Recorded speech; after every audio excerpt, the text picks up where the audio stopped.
Assalamualaikum warahmatullahi wabarakatuh. Pada kesempatan kali ini kita akan membahas tentang seleksi tenaga kerja. Seperti materi-materi yang sebelumnya, pada kesempatan kali ini kita akan melanjutkan materi-materi yang sebelumnya, yaitu tentang rekrutmen tenaga kerja di sebuah perusahaan. Proses seleksi dimulai setelah kumpulan para pelamar yang memenuhi syarat didapatkan melalui proses rekrutmen tenaga kerja. Proses seleksi adalah serangkaian langkah kegiatan yang digunakan untuk memutuskan apakah pelamar diterima atau tidak di sebuah perusahaan. Proses seleksi merupakan pusat manajemen personalia dan analisis jabatan. Perencanaan dan penarikan dilakukan terutama untuk membantu seleksi personalia. Bila seleksi dilaksanakan dengan tidak tepat, maka upaya-upaya sebelumnya akan sia-sia. Oleh karena itu, seleksi adalah kunci sukses manajemen personalia dan bahkan suksesnya organisasi maupun sebuah perusahaan. Seperti yang kita ketahui, ada beberapa langkah yang perlu kita amati bagaimana masukan-masukan dari proses seleksi ini. Yang pertama dimulai dengan adanya analisis jabatan, kemudian diteruskan dengan adanya rencana-rencana sumber daya manusia, kemudian dilakukan proses penarikan atau rekrutmen. Nah, di dalam proses seleksi ini akan nanti ada pengembangan, orientasi, latihan, perencanaan karir, evaluasi, perjanjian kolektif, dan pengawasan personalia. Dan semua ini akan tergabung setelah adanya proses seleksi yang terjadi di sebuah perusahaan.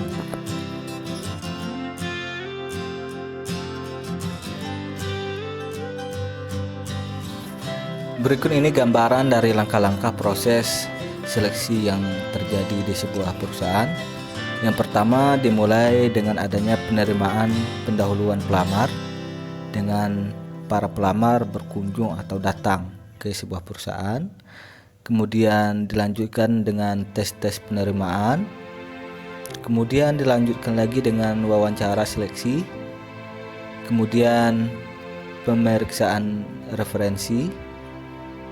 Kemudian setelah itu diadakan evaluasi medis seperti tes kesehatan.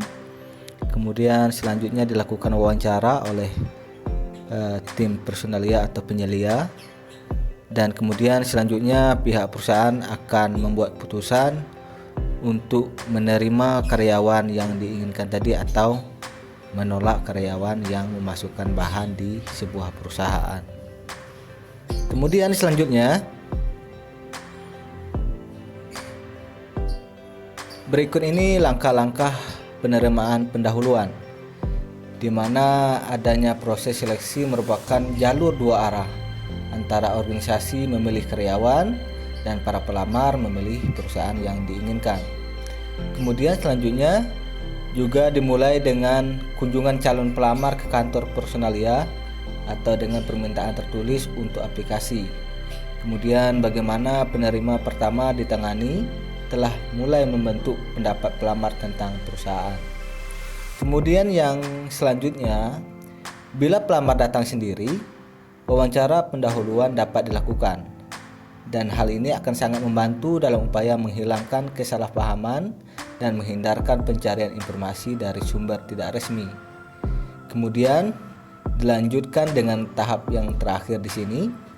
Pada tahap ini dilakukan juga pemeriksaan kebenaran informasi lamaran agar informasi lamaran yang kita terima tidak miskomunikasi atau tidak sesuai dengan apa yang kita peroleh dari informasi-informasi yang ada di luar.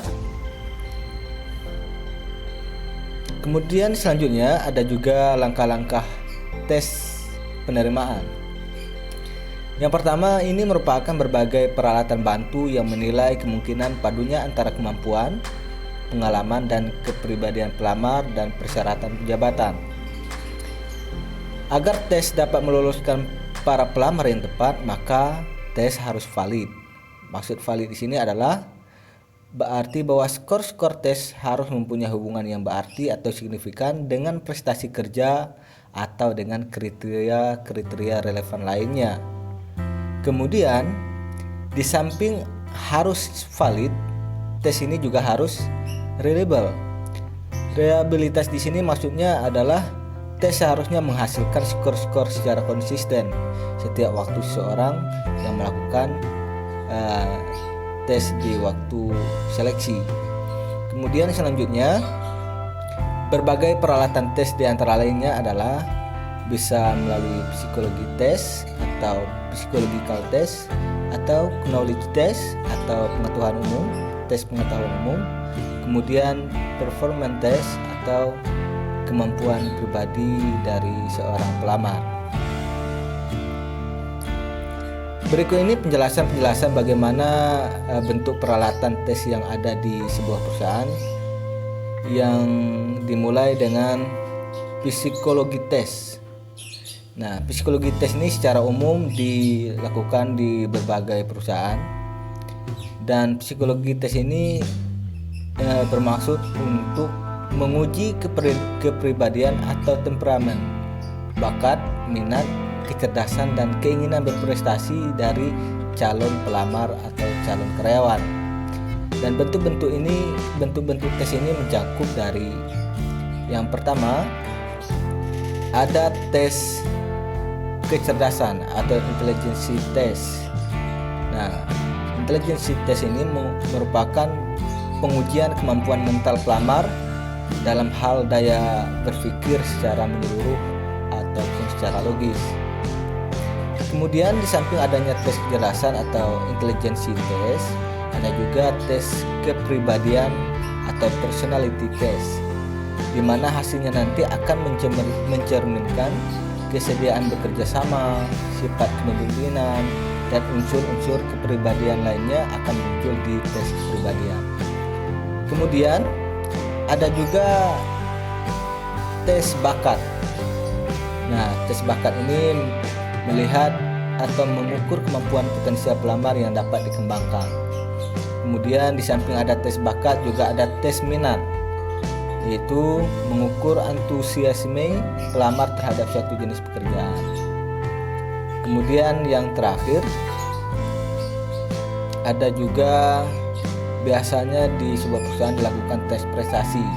Nanti biasanya tes prestasi di sini untuk mengukur kemampuan pelamar yang sekarang, dan biasanya nanti hasil-hasil dari tes prestasi ini bisa dilihat dari pengalaman bekerja seorang karyawan yang ikut berpartisipasi atau ikut mengajukan permohonan kepada perusahaan yang diinginkan.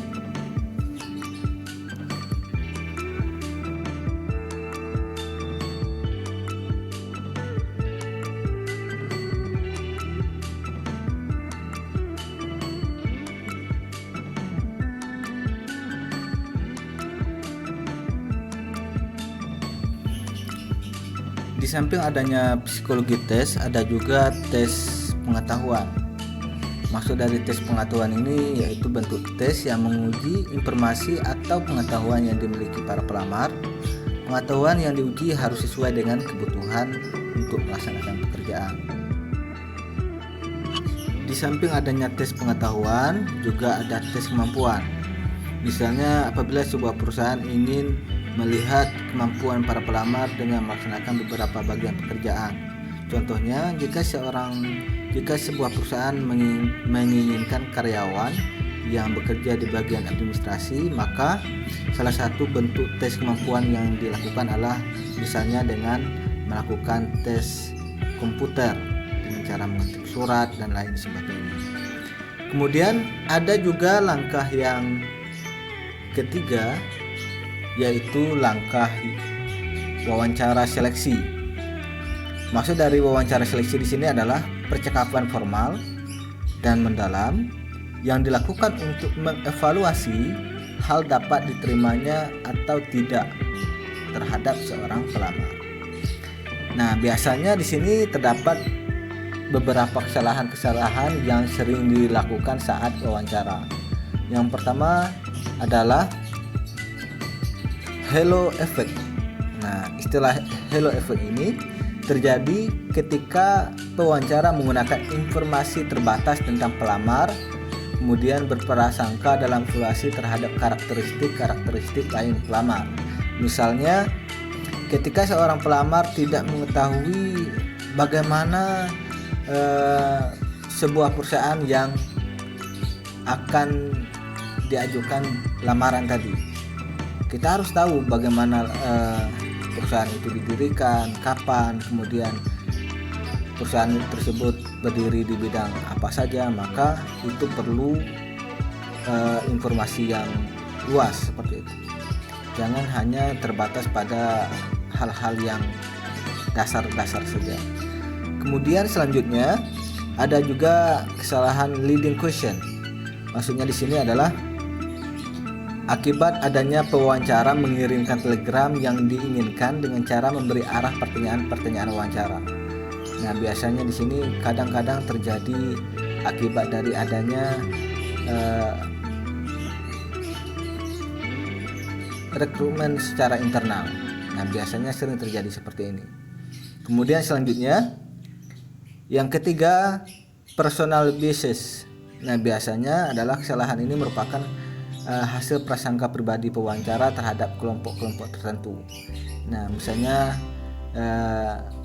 kita tidak mengetahui bagaimana bentuk dari perusahaan A, maka ketika ditanya tentang sebuah perusahaan A, maka pewawancara hanya berprasangka atau menduga-duga.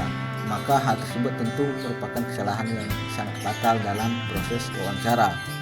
Kemudian selanjutnya adalah dominasi wawancara.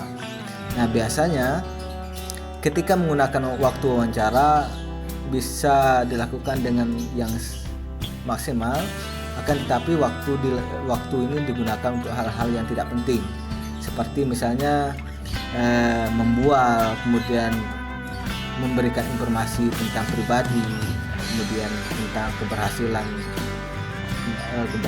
pribadi kita sendiri, atau melakukan percakapan sosial yang tidak penting, yang tidak ada hubungannya dengan ketika kita melakukan wawancara atau proses seleksi dari sebuah perusahaan itu sendiri. Di samping adanya langkah-langkah yang sudah kita sebutkan tadi, ada juga langkah yang terakhir, yaitu pemeriksaan referensi. Nah, diantaranya adalah personal referensi biasanya diberikan oleh keluarga atau teman-teman terdekat yang ditunjuk oleh pelamar sendiri atau diminta perusahaan. Biasanya di sini dilakukan rekrutmen secara internal di sebuah perusahaan. Kemudian selanjutnya ada juga bila referensi diserahkan secara tertulis, referensi biasanya hanya menekankan hal yang positif. Oleh karena itu, referensi pribadi pada umumnya jarang digunakan di sebuah perusahaan. Kemudian yang ketiga ada employment referensi. Maksudnya adalah mencakup latar belakang atau pengalaman kerja pelamar. Nah, biasanya nanti akan dilihat apakah kita pernah melakukan pekerjaan sebelumnya, dan bisa juga dibuktikan dengan adanya surat pengalaman kerja. Hasil akhir dari proses seleksi adalah orang yang diterima sebagai karyawan baru. Nah, bila masukan seleksi-seleksi tadi yang sudah kita pelajari di awal dilakukan dan diikuti dengan langkah-langkah yang benar, maka para karyawan baru akan merupakan menjadikan sumber daya yang produktif bagi sebuah perusahaan. Demikian yang dapat kita sampaikan pada kesempatan kali ini. Semoga apa yang kita sampaikan dapat bermanfaat bagi kita semua. Apabila ada pertanyaan, silakan ditanyakan di kolom komentar. Dan saya tutup dengan Assalamualaikum warahmatullahi wabarakatuh.